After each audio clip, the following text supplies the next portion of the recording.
And I'll just introduce myself to begin. I'm Tabitha Harkin, the Neighborhood and Community Planner with the Town of Groton. And we're here tonight because State Statute 830J requires that all towns create an affordable housing plan by spring of 2022, but it doesn't really specify what should be included. So people are left asking a lot of questions like, what exactly does an affordable housing plan look like?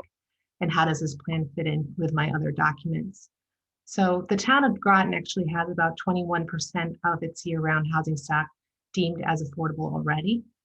This requires some flexibility for us then in drafting a range of solutions and approaches for affordable housing to meet our demand. So this study seeks to explore the future needs of both traditionally defined affordable housing, which is deed restricted affordable housing, and housing that is affordable according to HUD's calculations of affordability.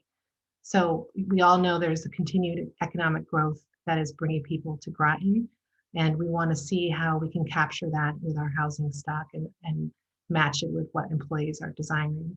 So we've hired RKG Associates, and Eric Halverson is with us tonight, and he will present his beginnings of a housing study and what our next steps are to meet the state statute and to understand affordability in Groton. So thank you for coming tonight, and I'll pass it over to Eric. Great. Thanks so much, Tabitha. Hi, everyone. Thanks for joining us today. My name is Eric Halverson. I'm a vice president and principal with RKG Associates. I manage our Boston, Massachusetts office. And joining me tonight as well is Summer Pan, who's working with me on the project as our project analyst.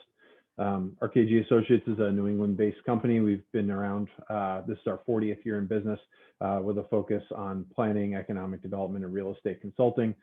We've worked on many housing plans, both comprehensive housing plans as well as affordable housing strategies, all up and down the East Coast and other parts of the United States over that 40-year period. So we're thrilled to be working with the town of Groton and talking to you all tonight about the beginnings of the affordable housing plan process, as well as diving into some of the details around the data that we've been uncovering over the last month or two and working closely with staff and other folks in town and the committee. So just really quickly, a little bit about our process. We began in March with some demographic and economic data, information about households, as well as looking at housing supply and demand. The town also formed a housing committee that we've been working with in between the public meetings to vet the information and get feedback early on and throughout the process. In the month of April, we're hosting tonight our first public meeting. Shortly after this, we'll be diving into the affordability analysis, the gaps that may exist in between housing supply and demand, and a series of draft recommendations. In May, we'll be presenting those recommendations in draft form to the committee for feedback, and then hopefully to you all and a wider audience in a public meeting number 2 in May. We'll then draft the report and begin the public review and adoption period through the month of June, hopefully getting it adopted in late June or possibly in early July. So it's a pretty quick time period, but we're trying to get it done quickly so that the town can meet the state statutes for getting their plan adopted before the deadlines. So before we dive in to the data and the information, we hope to learn a little bit more about the folks who are with us tonight. Just a little bit about where you live in Groton, maybe how long you've lived here. Do you own or rent your home? What is your age, and sort of what part of Groton do you currently live in? So Tabitha is going to bring up a Zoom poll, and you should see a little pop-up on your screen that says Affordable Housing Plan poll in green. And the question that comes up first is, do you live in Groton? Doesn't matter where, but do you live within the boundaries of the town? If you do, you should be able to check the little dot next to yes. If the answer is no, you should be able to do the same. And then you should see a submit button at the bottom of that poll to submit your answer. We got about 7, 8.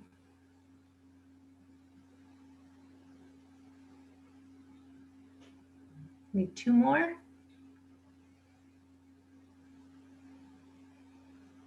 People might be shy.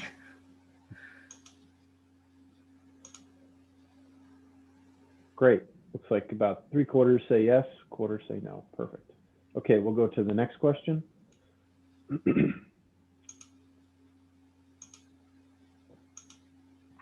So the next question is, how long have you lived in Groton? Less than a year, 1 to 4 years, 5 to 9 years, 10 to 15 years, more than 15 years.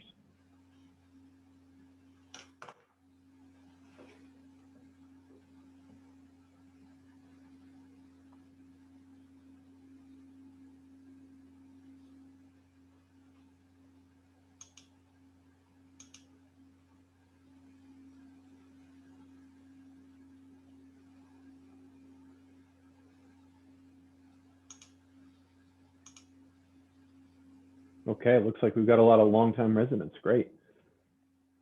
And third question. So in the unit that you currently do you own that home or unit, or do you rent that home or unit?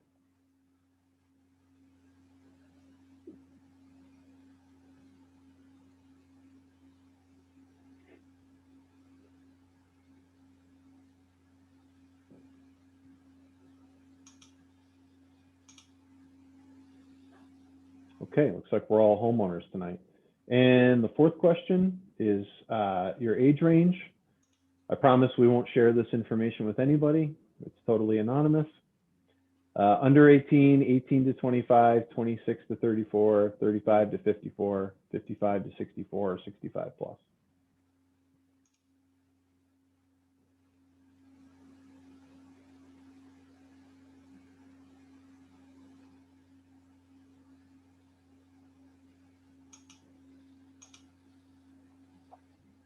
Okay.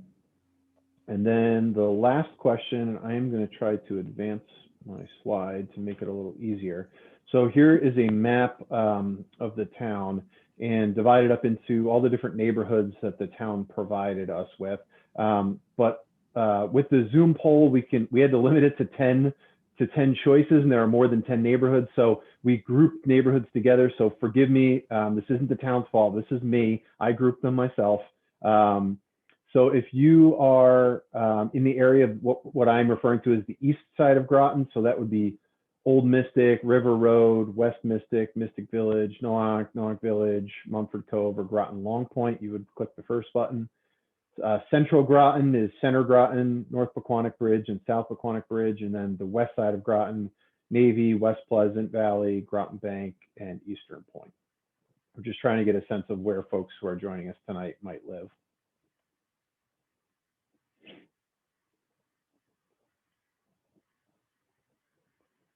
Okay, great. Everyone's from the east side.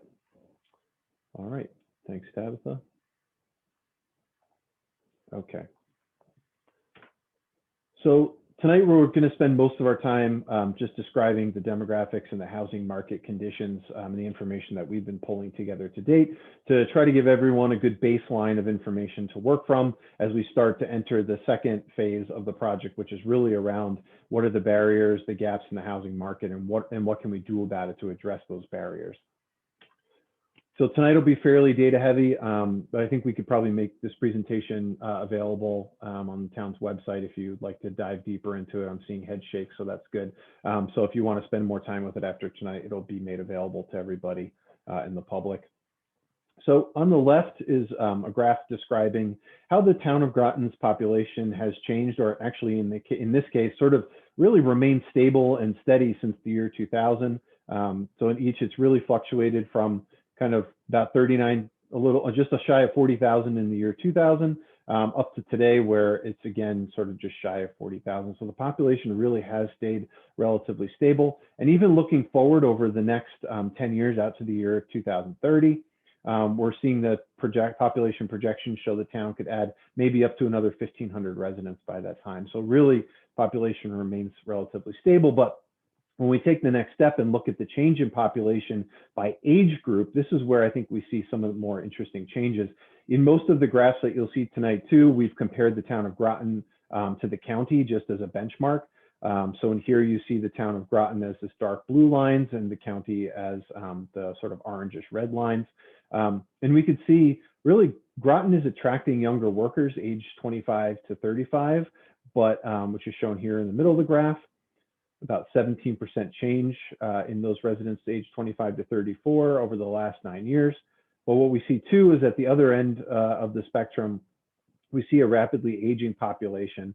The town of Groton's aging population, change in aging population is lagging a bit behind the county, but still 11% change in those 55 to 64 and a 21% change or increase of those 65 plus.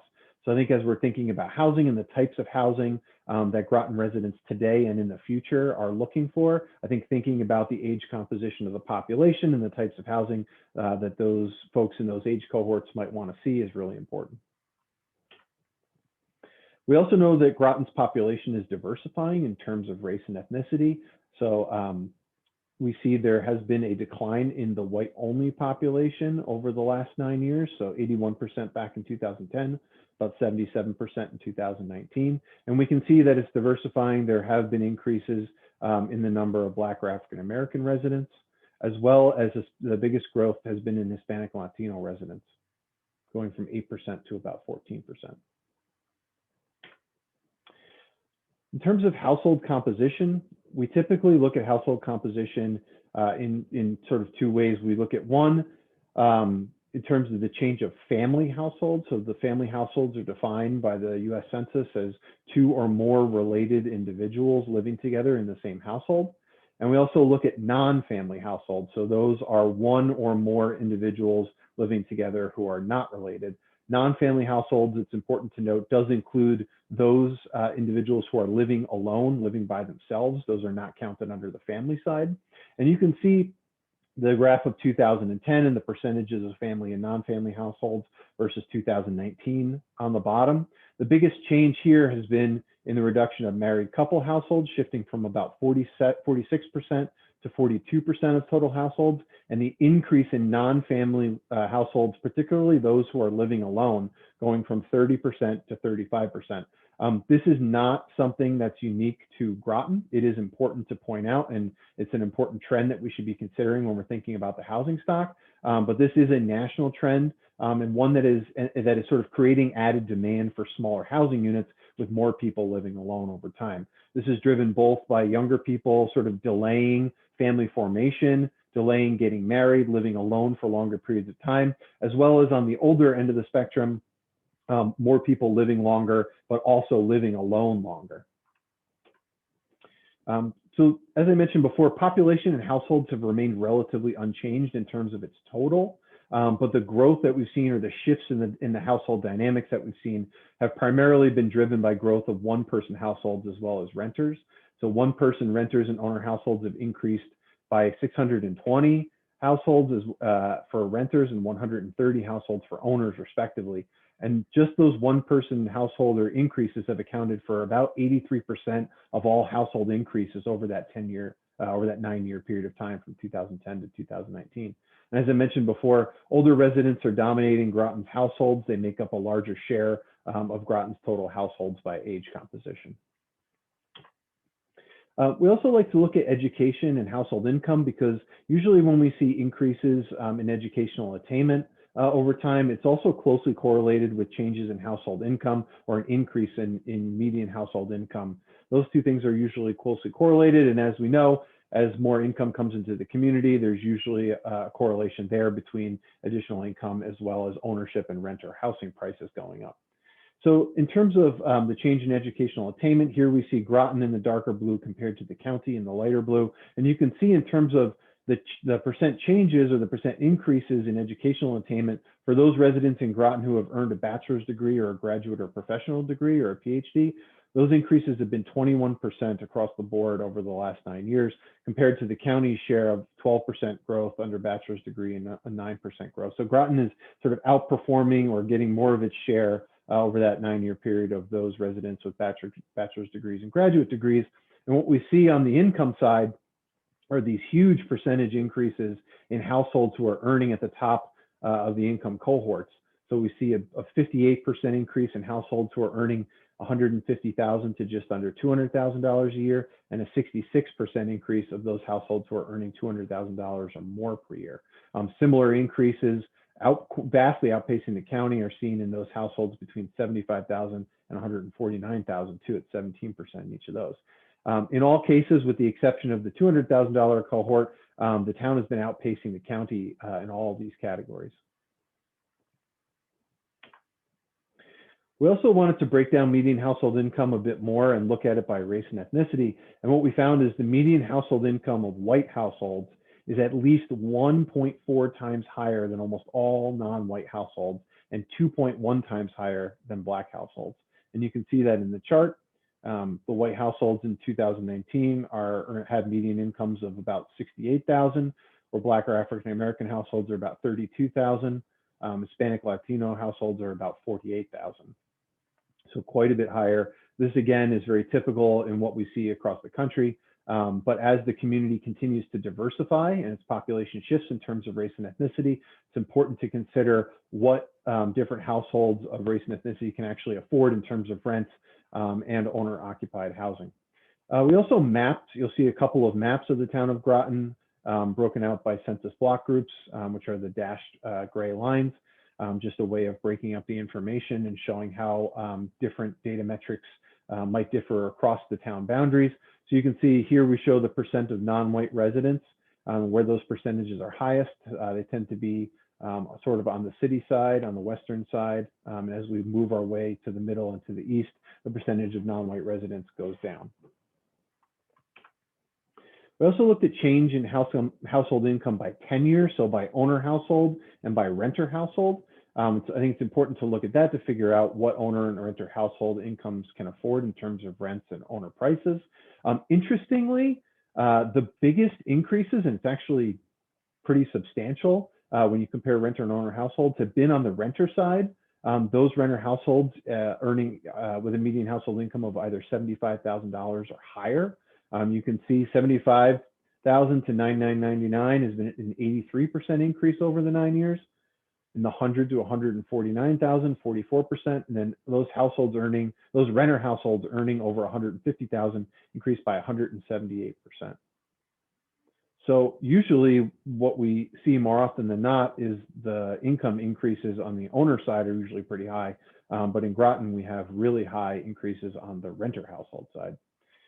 We also looked at median household income across the across the town.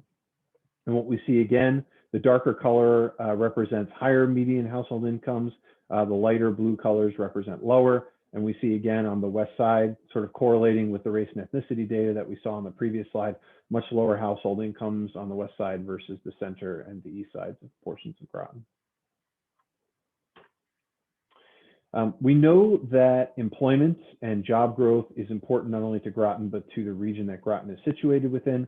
So we also, in addition to looking at the resident population, wanted to look at jobs and occupations to get a sense of the people who are working in Groton, regardless of whether they live in the town or they live elsewhere, but the people who work in Groton, how much do they earn on average? And how do what could those occupations actually afford in terms of rent costs per month or housing costs, or owner-occupied housing costs? The graph on the left shows the top 10 occupations by job count in the town today. And we look at occupations instead of industries because occupations tend to be cross-cutting across industries. So what I mean by that is if we took office and administrative support occupations, for example, there's about 2,900 jobs in this occupation in the town today. The median annual earnings of those jobs is about just over $33,000. But if you think about an administrative assistant that might fall within this occupation category, you have administrative assistants that work in engineering, that work in manufacturing, that work in office sectors, that work in hospitals. So while we look at occupations, it's much more cross-cutting and provides a really good snapshot of where the highest number of jobs are and a better snapshot of what those jobs pay. And when we translate that over here into what we call the earnings chart, so we translate these median earnings by occupation into what those median earnings could actually afford in terms of rent or a home purchase price. And about 71 to 77%, whether you're a renter or owner, of employees in Groton's top 10 largest occupations couldn't afford either the median gross rent today of just under $1,300 a month or the median home value of $242,600 a month. So there's a big disconnect today between what people are earning in terms of their occupations and jobs in Groton versus the housing stock that's available at the price points today.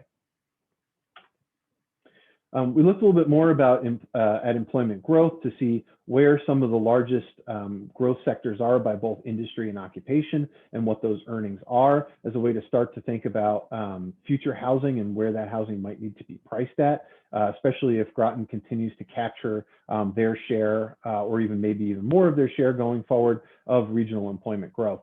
So the top chart here looks at the top 5 employment growth sectors. So these are industry sectors. We see manufacturing leading the way by and far with growth of over the last 11 years of just over 3,600 jobs in town.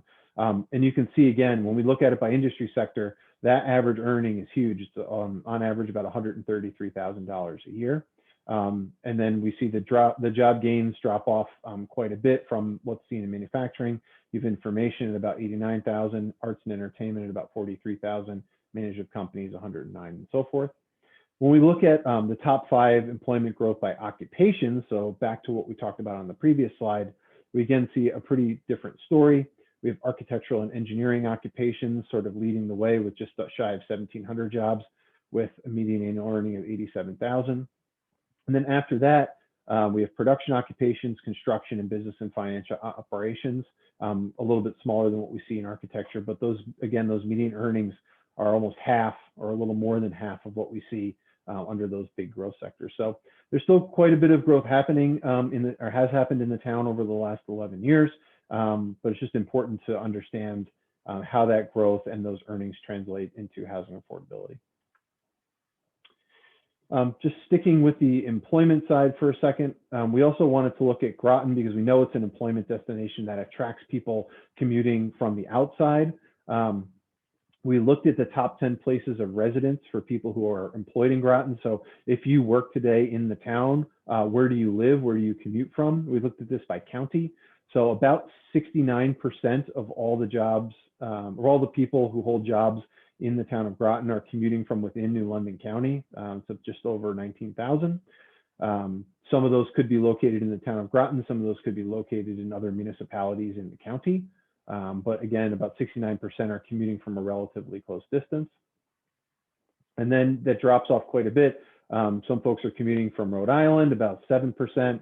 About 4% are commuting from Hartford County or Middlesex County, Windham County, 3% from New Haven County. So really the bulk, the lion's share of folks who are commuting in and out of Groton each day, whether they live here or they live elsewhere, are coming from New London County.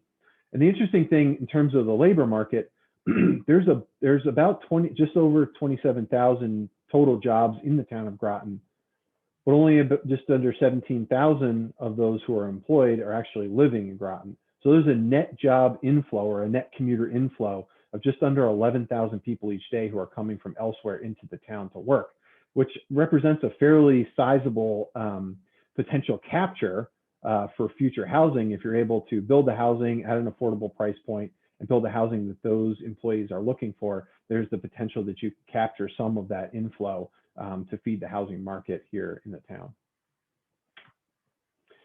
We also looked at geographic mobility over the last 9 years to get a sense of if for all the people who moved to the town of Groton from all different places, where did they come from?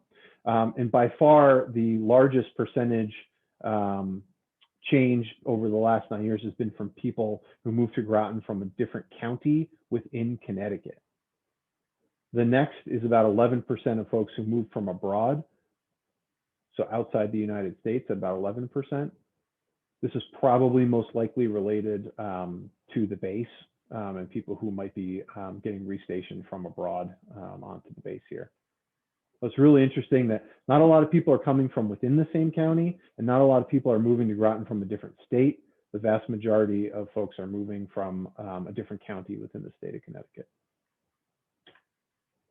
Okay, so we'll talk a little bit now about Groton's housing stock, so the actual housing that is in the town today. So we looked quickly at the units by structure type. So this looks at all the different housing units and what size building those houses are in, those units are in. So today in 2018, about 55% of all the housing units are in single unit structures. So those are both attached or detached single family structures. So that could be, the majority of it is single family houses, standalone detached single family houses, but it also could be attached townhouses as well. And then from there, the percentages go down quite a bit. You see two units or duplexes, two families at about 8%, 3 to 4 unit structures, 9%, 5 to 9, 9%, 10 to 19, 5%, 20 plus 10%, and mobile homes at about 4%. Over the last 9 years, this really hasn't changed that much. The number of housing units hasn't changed a whole lot, and the composition of those units hasn't changed a whole lot either. We also looked at the residential type by units and structure by residential land area. So this is something we like to look at to try to figure out both geographically across the town, where are different types of housing located, but also we like to look at the amount of land that different types of housing utilize. So what we found, and I'll just point this out as one example, is today, single family structures, so single family homes, utilize about 69% of the town's residential land, and they account for about 42% of all the town's residential units. And when we look at a different residential typology, like apartments with 8 or more units in a building, they take up about 5% of the land area, but account for about 24% of all the residential units. So if we're thinking about housing in the future and potentially how to house more people in a more efficient way, or how to intensify the use of the land that we have left in town, the way to do that would be to look at a little bit higher intensity residential structures, like say apartments or condominiums, where you can use less land, but have a much bigger impact on the amount of units that you can serve on a similar sized piece of land. We also wanted to look at the age of the structures or the units across the community. And we did that in 2 ways. One was to break it down into a chart, but the other way was to look at it graphically and geographically. So if we start here with the map on the right side of the screen, we can see that sort of on either sides of the town, both on the Mystic side as well as on the city side, there's a lot more housing that was built before the year 1930. You can see that in the blue and gray colors on both sides. And then as we start to sort of come to the north and to the east, and to the north and to the west, we start to see newer housing stock being built, stuff that was built in the 1980s and 1990s, and then since 2000. Some of the newest construction in town has been sort of adjacent to the base in some of the military-owned properties, just to the east and to the south of the Navy base. But overall, the town actually has a pretty good stratification of units by year built. There's about a quarter or so, 20% to a quarter or so of the units in each of the categories, which is what we like to see. The housing is fairly spread out. We also know that the town has a pretty good amount of homes that were built pre-1930, sort of in the more historic parts of town, many of which that have been well maintained over time and add to the town's sort of character. We also wanted to take a look at housing tenure, so the share of owner households by owner and renter. And we see that in 2019, about 49% of all the occupied units were ownership, about 52% of all the occupied units were renter owned. We also broke that down further to try to understand how owner and renter households were changing over the last 10 years by looking at household size, which is a really important driver for future housing demand and sort of understanding future housing demand, the types of units that might be marketable in the town going forward. So we see 2 kind of big changes on the renter side that I wanted to point out. One, which we talked about earlier, which is the pretty substantial uptick in single person renter households, which is shown here. It's about a 23% increase over the last 9 years in single person renter households. And also interestingly, on the renter side, an 8% increase in 5+ person renter households as well. Some of this might be driven by single family rental stock. Maybe some of that is also driven by the military housing stock, where you have larger families in single family rental housing closer to the base. Almost all the other categories, 2-person, 3-person, and 4-person households particularly on the owner side, have been shrinking. There's just been this big shift across the town over the last 9 years into those single person households, and then on the renter side, those larger households. We also wanted to look at owner and renter percentages. So the map on the right shows the percent of renter households and their dispersion across the town boundaries by block groups. So again, we see, similar to income and similar to race and ethnicity, a much higher concentration of renter households on the west side, sort of trailing off as you get toward the east side, with the exception of this area over in Mystic.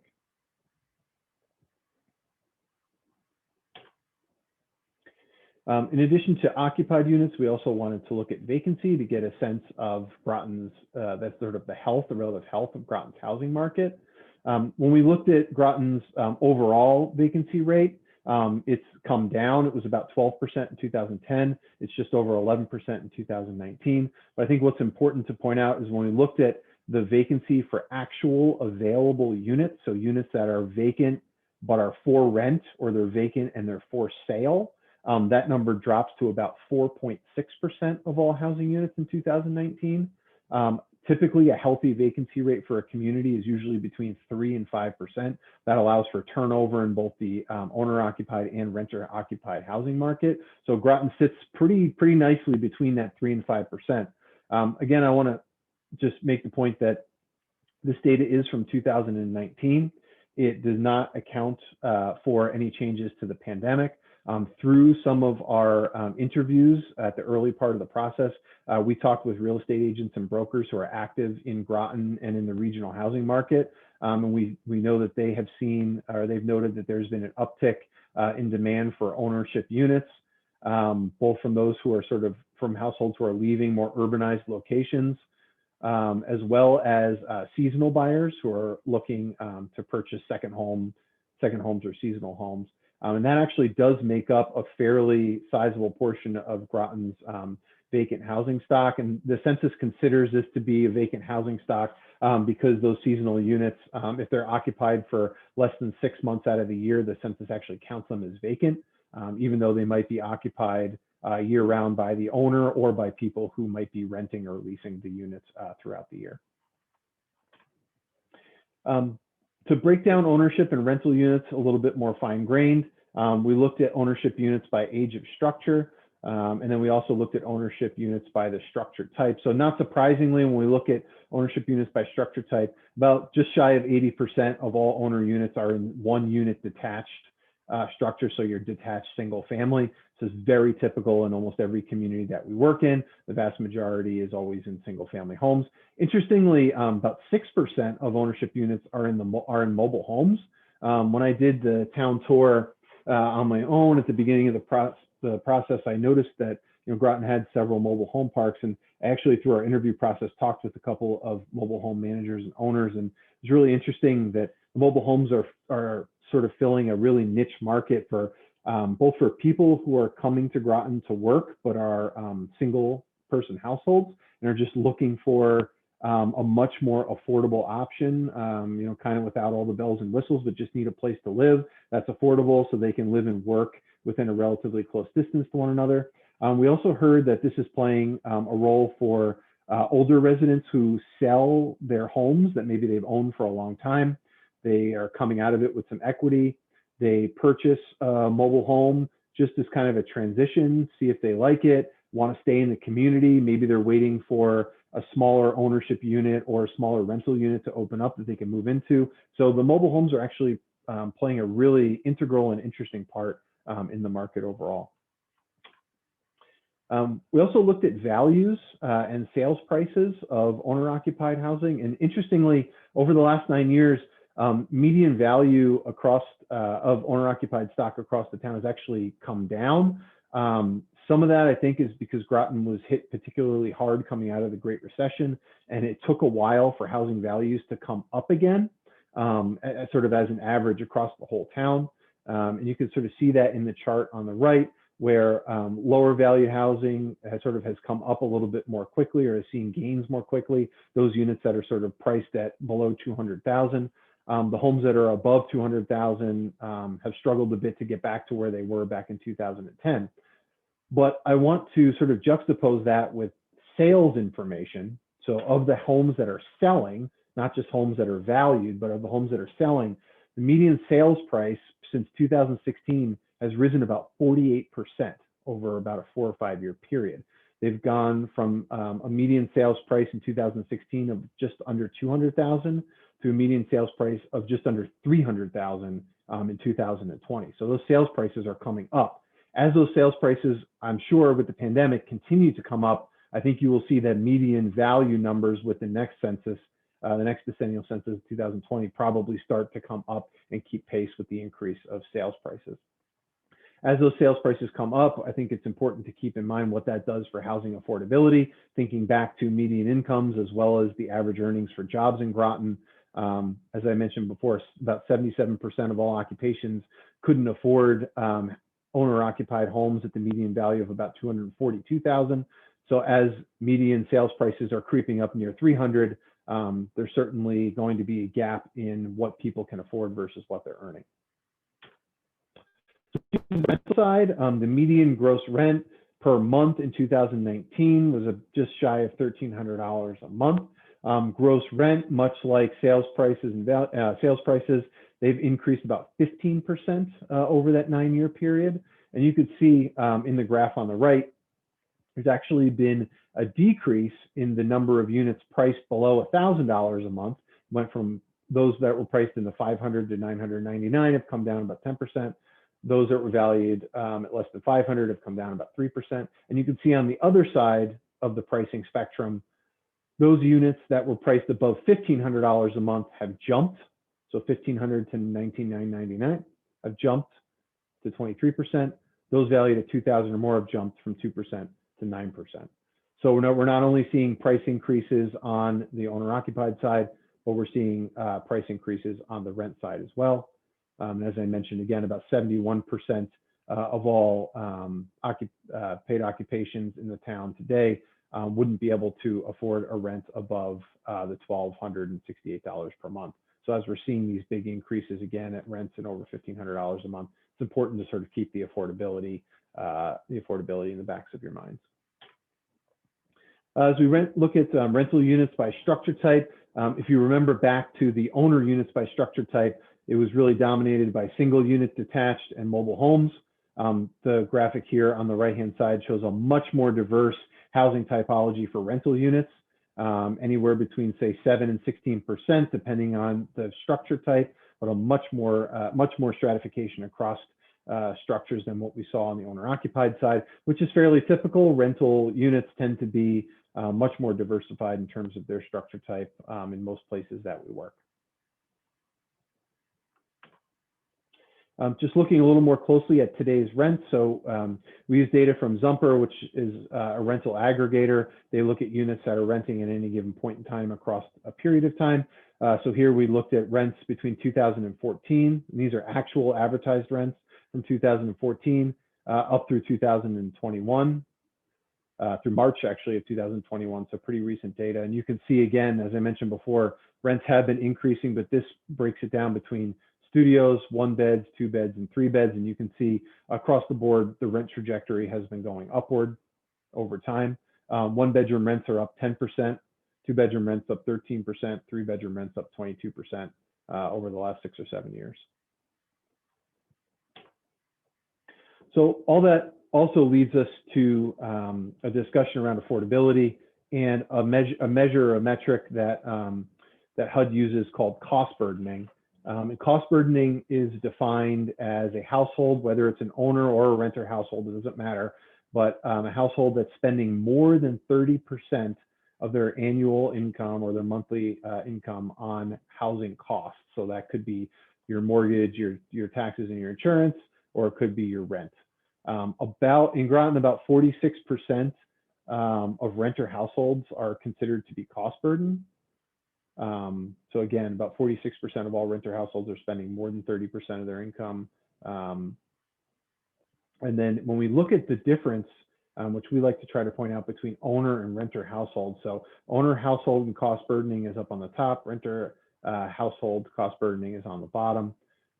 About 72% of all owner households are not cost burden, so they're spending less than 30% of their income, and compare that to only 59% of renter households that are not cost burdened. And when we look at cost burdening and severely cost burdening, you can see how the number of renters jumps up compared to the number of owners. And I will say this is very typical of what we find across the places that we work across the country. Renters on average tend to have higher cost burdening because they're usually more lower income renters than there are lower income homeowners. So with the lower incomes comes the higher potential for cost burdening over time. Okay, so that's the last data slide. I know that was a lot to digest, but I wanted to try to make sure that that we were all kind of working from the same page as we progress through the rest of the study and start to talk about the gaps as well as the recommendations. So we have a couple, I think 3 questions at the end here of the presentation, and I'll ask Tabitha in a second to bring up the same polling mechanism that we used at the beginning.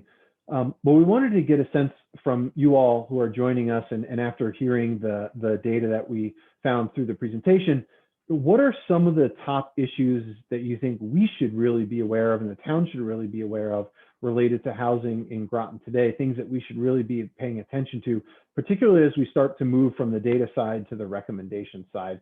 And I have the list. I think it'll come up in the poll here on the screen.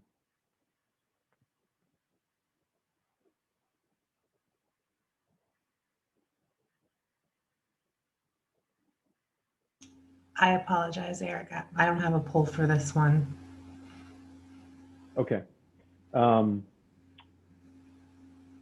We can, when we make the presentation available, if you would like, and I would very much like it if you could do this, are able to submit answers via email, that would also be great, just so we can make sure that we capture your feedback on the issues that we should be aware of related to housing. Okay, let's try this one. Do we have one for this one, Tabitha?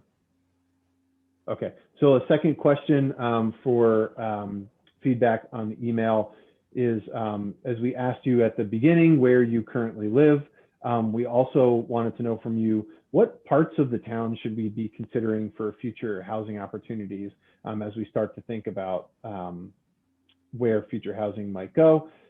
One part of the study that we'll share at the next public meeting is what we're calling a locational analysis. So we've done a mapping analysis that sort of overlays existing zoning, where housing is located today, where infrastructure is located, both not only roads, but also water and sewer, and also where constraints to development are located. So where the floodplains are, where wetlands are, where protected habitats are located. And we combine those things into one map to try and look at where we thought, at least from a data perspective, the best opportunities might exist for future housing. But we also wanted to ask that question of the folks who are on the line today. Again, we had this map that we showed at the beginning of sort of the three segments working east to west of the town. So we'd love your feedback on that if you can. And then the last question is part of the state statute and sort of a mandatory part of the affordable housing plan.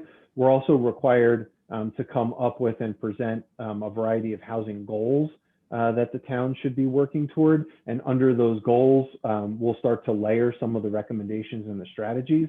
So we also wanted some feedback on some of the housing goals that we've presented early on to the town, as well as to the committee that we've been working with.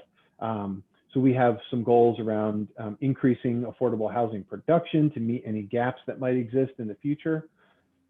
Making sure that we're preserving existing affordable housing so we don't lose what we have. You heard Tabitha talk at the beginning that the town has about 21% of its total housing stock is sort of deed restricted affordable. So we don't want to lose that. Diversifying housing options in Groton. So thinking about both changes demographically, changes in income, changes in age and housing preference. Are there housing types or housing options that we should be thinking about that might not exist today or might not exist in the quantity that we would like today? As I mentioned before, trying to focus new housing opportunities in specific locations, maybe ones with access to transportation options, access to things that people need on a daily basis, whether it's school, childcare, healthcare, shopping, jobs, and also amenities that people might want to get to, whether it's libraries, schools, houses of worship, parks and recreation amenities, things like that. I also want a goal, putting forward a goal around supporting a growing population and employment base. We know that the town is projected to grow. We also know that the employment base of the town and the region is also projected to grow. So how do we support that growth in the best way possible? And then the last one is around providing adequate housing resources for owners and renters, whether that be educational material, whether that be programs like housing rehabilitation funds, whether that be additional subsidies for affordable housing. We want to start to think about making sure that we have adequate housing resources, both for owners and renters. So those are some of the goals we would welcome your feedback on, if you wouldn't mind, as we're thinking about how to refine these further and start to think about the strategies that we would layer underneath them. If anyone here wants to raise their hand and say something, I'm happy to unmute you and allow you to talk. Okay. Allie? You have to unmute yourself. Am I unmuted now? Yes, you are. Okay. I'm wondering if the consultant has ever seen a community that was similar to like a farmer's market that had an economy within itself and allowed, so like a lower income community, well, maybe not even a lower income community, but a community that had an economy within itself and was able to thrive in that way.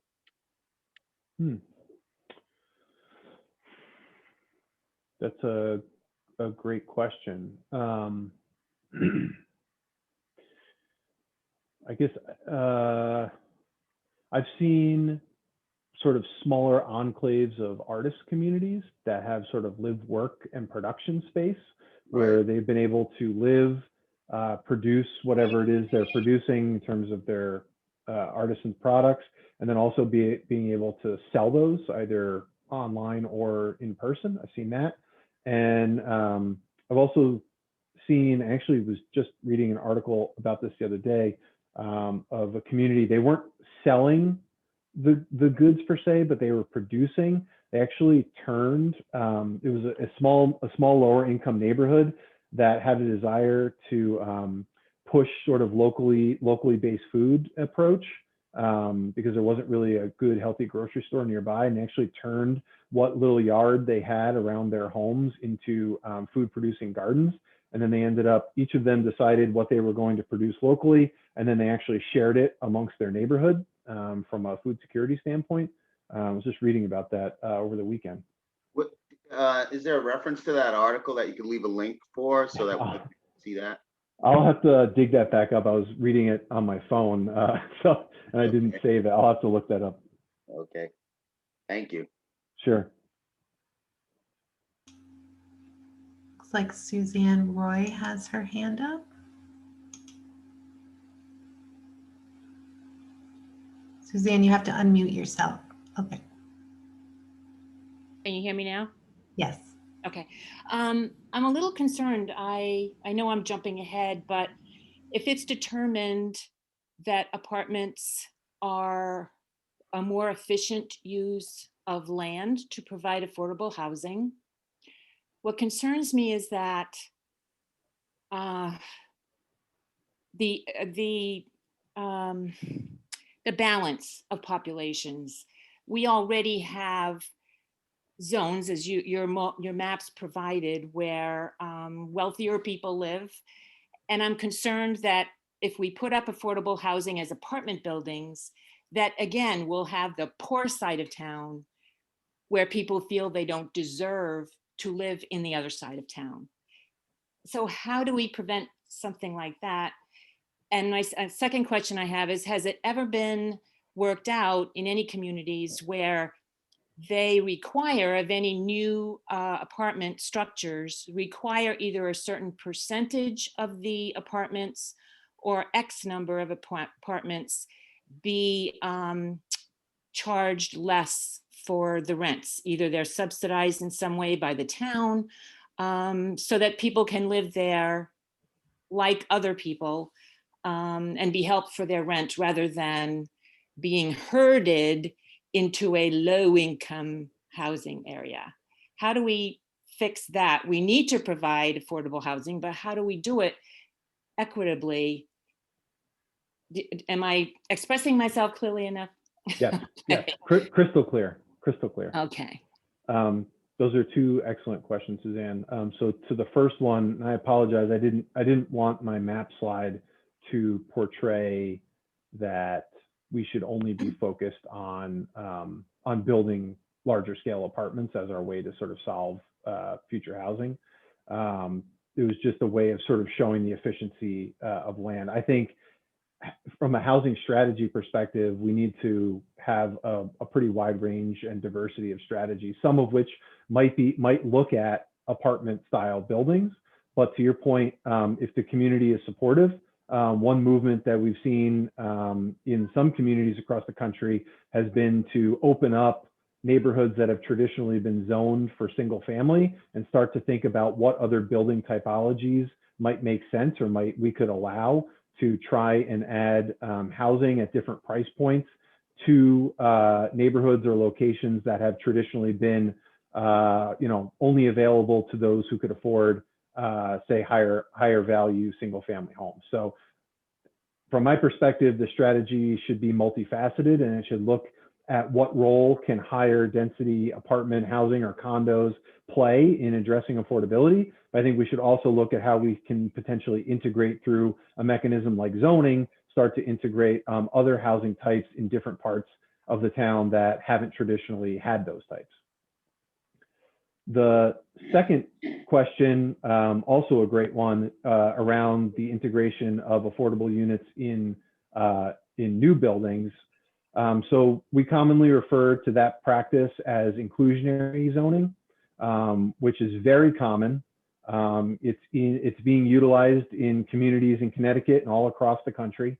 And essentially what you could do if the town wanted to do it would be to say, if a developer comes in and proposes or builds, say, a building that has, I'm just going to make it easy for the sake of math, 100 units. If you had an inclusionary zoning policy in place, you might say through that policy that 10% of those 100 units have to be set aside by the developer as deed restricted affordable units. And then the town, through its inclusionary zoning policy, could say those units have to be restricted to people who earn no more than this or earn no more than this. It's usually tied to what they call area median income. It might be 80% of area median income, 50% of area median income, or some other number. And that has traditionally been a very popular way of trying to integrate affordable housing in a mixed income approach, and do it on the backs of developers and not necessarily have the town have to pay for that subsidy. Thank you. You're welcome. Looks like Paige has his hand up.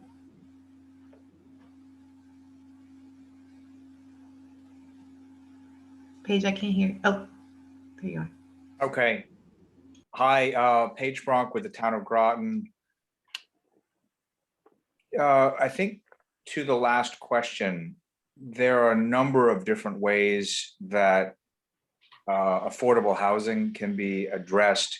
I was wondering if Eric could touch on the difference between affordable housing and housing that's affordable. I'm not trying to be cute, but there is a legal definition for affordable housing versus a larger goal to try to create more housing in a community that is affordable to all.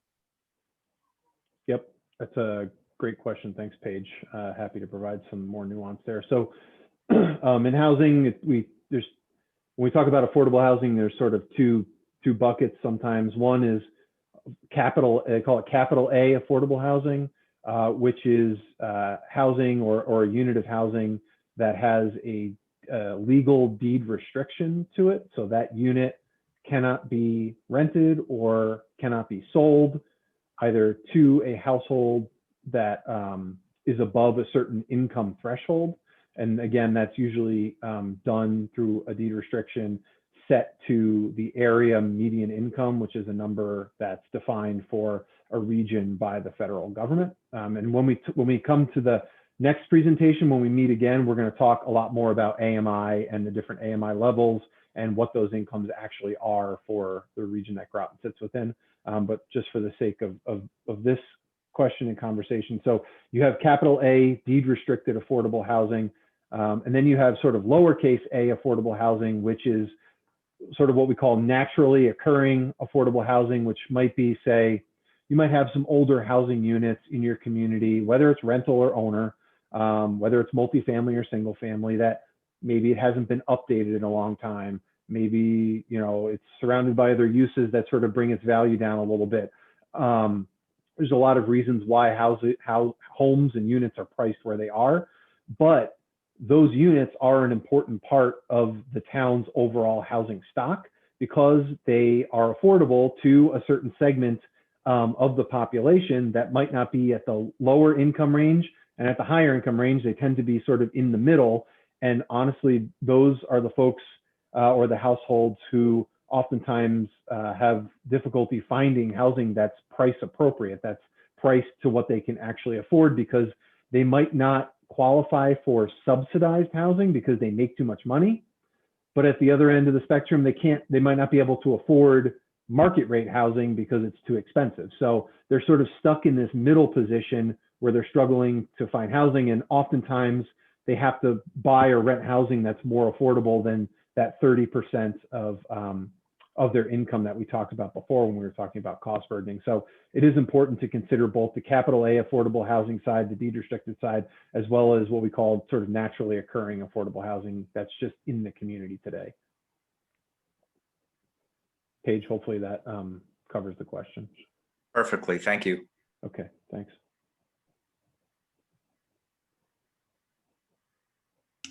Thank you, Eric. Any other questions from the audience or comments? If you raise your hand, I can unmute you. We have a very shy audience. Well, we're happy to in addition to the polling question answers, if you want to email any questions, I'm happy to answer them, Tabitha, as they come in. If there's any follow-up. Suzanne, go ahead. Yeah, I'm just for clarification, the state is requiring our town, as well as other towns, to provide affordable housing lowercase a, correct? Is that what we're responding to? The state requires that to a threshold, and we exceed the threshold, the 21%. So the state is requiring an affordable housing plan. So we have to have a document that lays out how we want to treat affordable housing in the town of Groton, which leads us to this discussion of, you know, capital A versus lowercase a affordable housing, because we're looking at it at a more holistic, through a more holistic lens, because we don't need to meet the threshold at this point. Okay. Okay. I'm just looking at, I understand why both uppercase and lowercase a would be important, but I'm just thinking in terms of preventing homelessness in the future as well. And I wouldn't want that kind of not even considered. It's absolutely considered, and I think that's okay. fine. Yeah. Okay, thank you.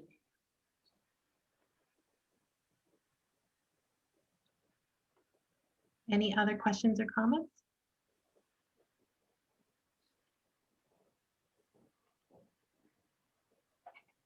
Okay. You want to take us home? Eric, go ahead. Okay. So as I mentioned sort of throughout the discussion, we're just working toward completing the housing supply, demand, and affordability pieces of the project.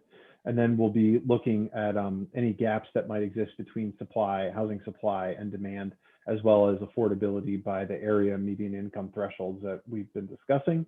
So that's kind of our next and last big piece of analysis. And then from there, we'll be moving into the development of the draft recommendations that will fit underneath the different goals. We'll first be meeting with the housing subcommittee and vet the goals and the recommendations and the rest of the analysis with them, make any changes, and then we will be hosting that second public meeting probably sometime toward the latter part of May, I believe. So hopefully you all can join us, tell your friends, your neighbors, your coworkers, and help us spread the word for the second meeting. That'd be much appreciated.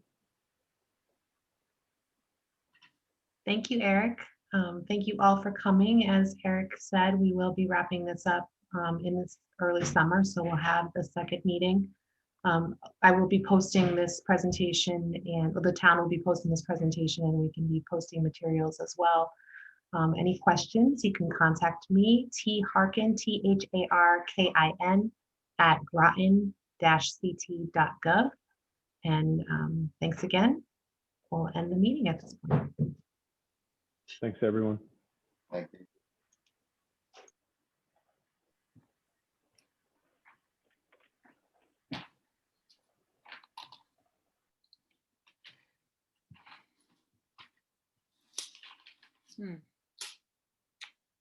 They didn't give